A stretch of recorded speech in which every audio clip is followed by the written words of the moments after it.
Amy O'Hara, you're having a little giggle at that. Wissa and Isak, they've been criticised for how they've gone about things. Yeah. But do you have any sort of sympathy stroke defence of them? Yeah, I do, actually. And look, here's my take on it. I understand it doesn't look great for a player, you know, who's kicking up a fuss and who wants to get out. There's been promises made, right? One to Wissa. There's been promises being able to move on, and, you know, to Isak, whether that was a gentleman's agreement, a handshake, whatever it is. They've gone back on that, and now they're trying to hold their players to ransom. Yeah, what I would say is there's always going to be Newcastle, right? They're going to be around forever. Brentford are going to be around forever. As a player, you get one chance in a career. You get one career. You've got to try and get the max out of it as you can. If there's an opportunity for you to go and better yourself and go and play for Liverpool, or, you know, Wissa's at Brentford, he goes to a massive club like Newcastle, you're crying at that opportunity to say, give me that opportunity, I want to go. And when a club's, you know, holding you to ransom and saying they want 150 million or, you know, they want 60 million pound for Wissa, come on, guys, let's be realistic.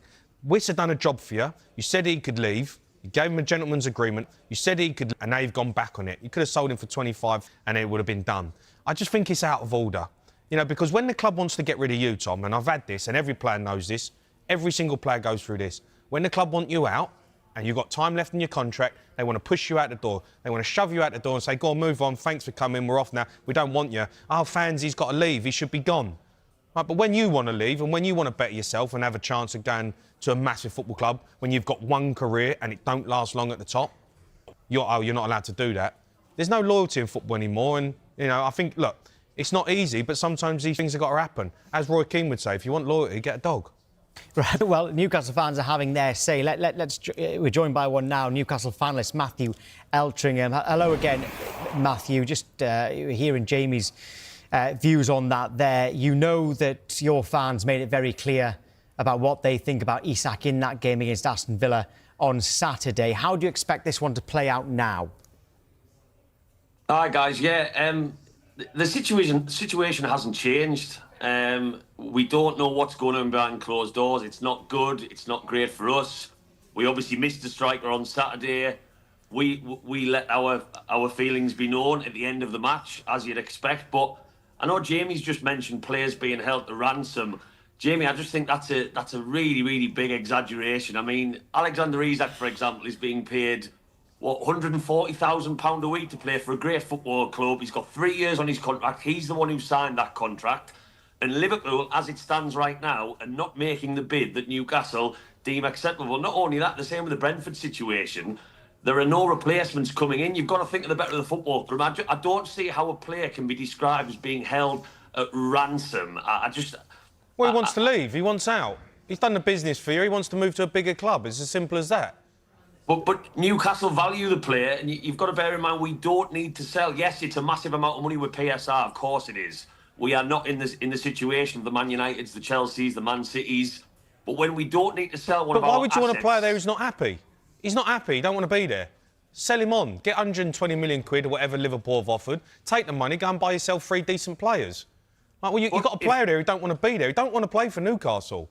And whether you like that or not, and it's harsh, that's the reality. He don't want to play for you. I totally understand that. But again, it falls on this player power conversation of like... Yes, he wants to move to Liverpool. I've never begrudged that. Even when I was on last week, we were talking about that. Liverpool just won the Premier League title. I'm not going to sit here and say Newcastle can offer him anywhere the same. The Champions League expectations of Liverpool are very different to Newcastle. But he's clearly been happy in the past. I mean, just 4 or 5 weeks ago, he was commenting under Anthony Elanga's signing post with smiling faces. This hasn't been something where he hasn't wanted to play for Newcastle for a long time. It's because Liverpool have been interested. The media has played up to that massively. His agent clearly wants him to move to Liverpool, which again would make sense.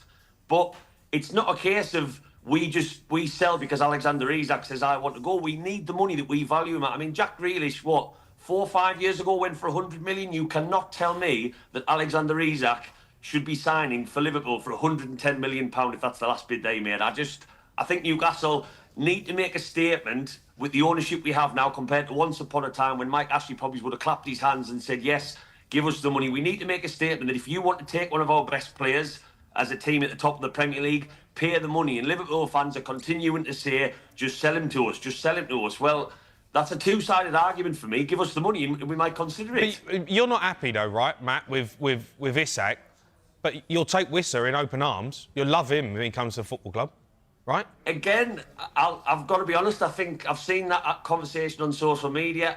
I think that's quite a lazy narrative because not one single Newcastle fan would claim to be happy about the way this has gone on. I think the social media thing, bearing in mind that is fully him. His agent hasn't taken his social media. Did you still want to sign? Did you want to sign Wissa in the first place, you personally? And do you still want to sign him now? If so, I think it's tarnished that, but I think there's a level of realism with football fans. If we're all being brutally honest, and I think Liverpool fans would agree that when it's a player when it's something that affects your football club, for example, the way Isak's going on, of course that's going to upset us as Newcastle fans. The way Johan Wissa's going on, that's because he wants to come to us. Would Johan Wissa, at the age of 28, show the same behaviour at Newcastle in the next 2 or 3 years? No. But the argument we've tried to make to Liverpool fans, and I'm sure that they might be asking the same questions, is if Alexander Isak goes to Liverpool, absolutely smashes it, as I'm sure he would in the next 2 to 3 years, would a Real Madrid come calling? Would Alexander Isak then show the same behaviour? Yes. So I think it's two different situations, but I don't think any football fan can condone the behaviour of the pair of them. And I think whether you like it or not, there's pecking orders in football. There's a pecking order, and you know Newcastle are a big club in Newcastle, and the problem you've got is when Liverpool come along, players want to move.